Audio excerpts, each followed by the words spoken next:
안녕하세요, 최진석입니다. 저는 지금 실리콘밸리 산타나로에 있는 테슬라 매장 앞에 나와 있습니다. 제가 이곳에 온 이유는요, 테슬라의 신차죠, 사이버 트럭이 출시가 됐기 때문입니다. 지금 안에 전시장에 전시가 되어 있는데요, 직접 한번 구경을 하면서 어떤 느낌인지 또 어떤 모양인지 자세히 한번 살펴보도록 하겠습니다.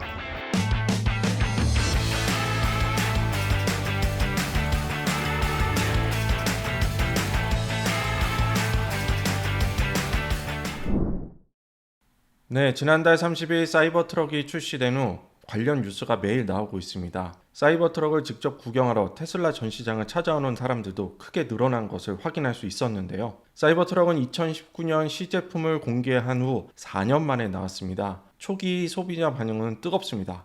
선 주문 대수가 200만 대를 넘어설 정도입니다.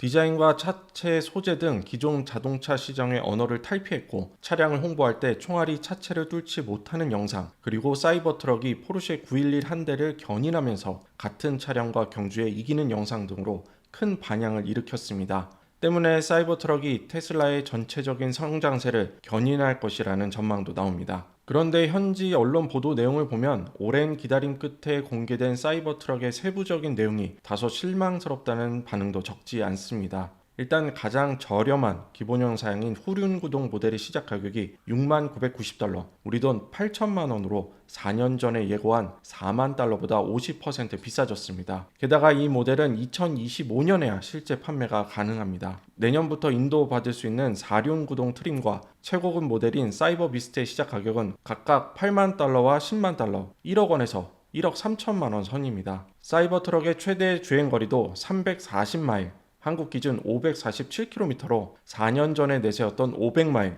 800km에 비해 크게 미치지 못합니다. 가격이 비싼 건 아마도 지난 4년간 자재비와 인건비 등 원가가 상승한 영향이 클 것 같은데요. 자산관리회사 딥워터 에셋 매니지먼트의 진 먼스터는 생각했던 것보다 훨씬 비싸다. 가격을 낮추려면 생산량을 늘려야 하는데 내년에 대량 생산을 할 수 없다는 것을 테슬라도 이미 알고 있다고 지적했습니다. 자동차 정보업체 에드먼즈의 제시카 콜드웰은 전통적으로 픽업 트럭 판매의 이점은 높은 마진과 대량 판매였다며, 사이버 트럭의 디자인과 잠재적인 생산 문제로 인해 테슬라는 기존 자동차 제조업체가 누렸던 방식으로 이러한 보상을 얻기는 어려울 것이라고 말했습니다.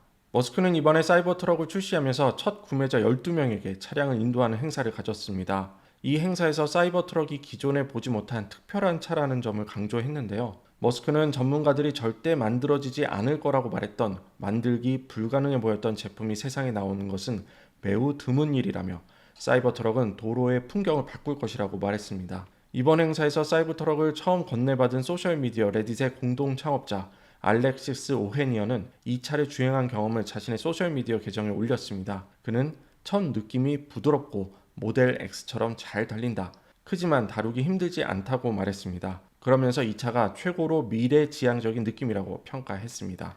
미국은 픽업 트럭의 왕국인 만큼 사이버 트럭이 픽업 트럭 시장에서 어느 정도 점유율을 가져가느냐에 관심이 쏠리고 있습니다. 사이버 트럭의 경쟁 차종으로 포드의 전기 픽업 트럭 F150 라이트닝과 리비안의 R1T가 대표적으로 거론됩니다. 이들의 가격은 F150 라이트닝이 5만 달러부터 리비안의 R1T가 7만 3천 달러부터입니다. 이를 비교해보면 사이버 트럭이 훨씬 비싼 가격대를 형성하고 있다는 것을 알 수 있습니다.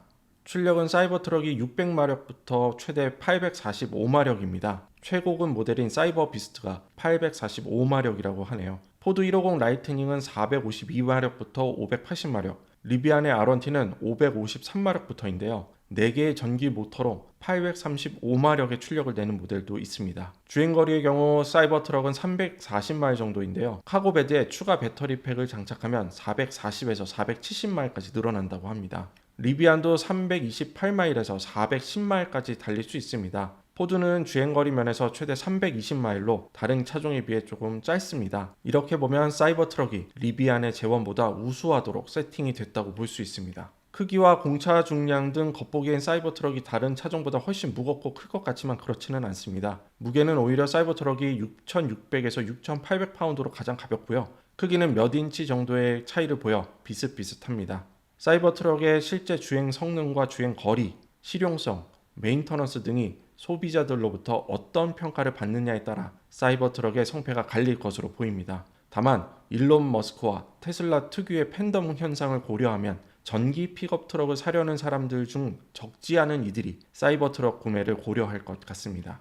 하지만 사이버트럭이 실제로 테슬라의 실적에 도움을 줄 수 있을지, 준다면 언제, 어느 정도의 도움을 줄 것인지에 대해선 전망이 엇갈립니다. 머스크가 사이버트럭 양산으로 테슬라의 현금 흐름에 긍정적인 영향이 발생하는 시점을 1년 혹은 1년 6개월 후로 예고한 바 있는데요. 투자회사 번스타인은 사이버트럭 인도량을 올해 250대, 내년 7만 5천 대로 전망하면서 둘 다 야심찬 수치일 수 있다고 덧붙였습니다. 또한 테슬라는 이미 수익성이 떨어지는 구형 라인업과 2025년 후반까지 새로운 대중시장용 제품이 없다는 문제를 안고 있다고 지적했습니다. 사이버트럭 출시 지연과 기약 없는 대기로 인해 일부 예약자들이 이미 다른 차로 눈을 돌리고 있다는 점도 리스크입니다. 이미 테슬라 모델 X를 보유하고 있는 한 소비자는 2020년 사이버트럭을 예약했지만 올 가을에 더는 기다리지 못하고 리비안의 R1T를 구매했다고 합니다. 그는 언론 인터뷰에서 사이버트럭을 보려면 앞으로 최소 2년은 기다려야 할 것 같다고 말했습니다. 테슬라의 대중적인 모델 3와 모델 Y는 올해 들어 가격을 큰 폭으로 내리면서 수익성이 전보다 떨어진 상태입니다. 전기차 수요 자체도 둔화하고 있어서 사이버트럭이 회사 수익에 기여할 수 있는 2025년 전까지 당분간은 힘든 보릿고개를 테슬라가 겪을 수도 있다는 의견도 나옵니다. 투자은행 RBC 캐피털 마켓의 애널리스트 톰 나라야는 사이버트럭은 후광 효과를 내는 제품에 가깝다며 소비자를 테슬라의 기존 주류 차량 모델인 모델 3와 모델 Y에 끌어들이는 역할을 할 것이라고 분석했습니다. 사이버트럭 출시 후 첫 주인 12월 첫째 주 테슬라의 주가는 전주 대비 2.05% 오른 240.01달러를 기록했습니다. 자, 이번 주 준비한 내용은 여기까지입니다. 지금까지 시청해 주셔서 감사드리고요. 저는 다음 시간에 더 알찬 소식으로 찾아뵙겠습니다. 지금까지 실리콘밸리에서 한국경제신문 최진석 특파원이었습니다.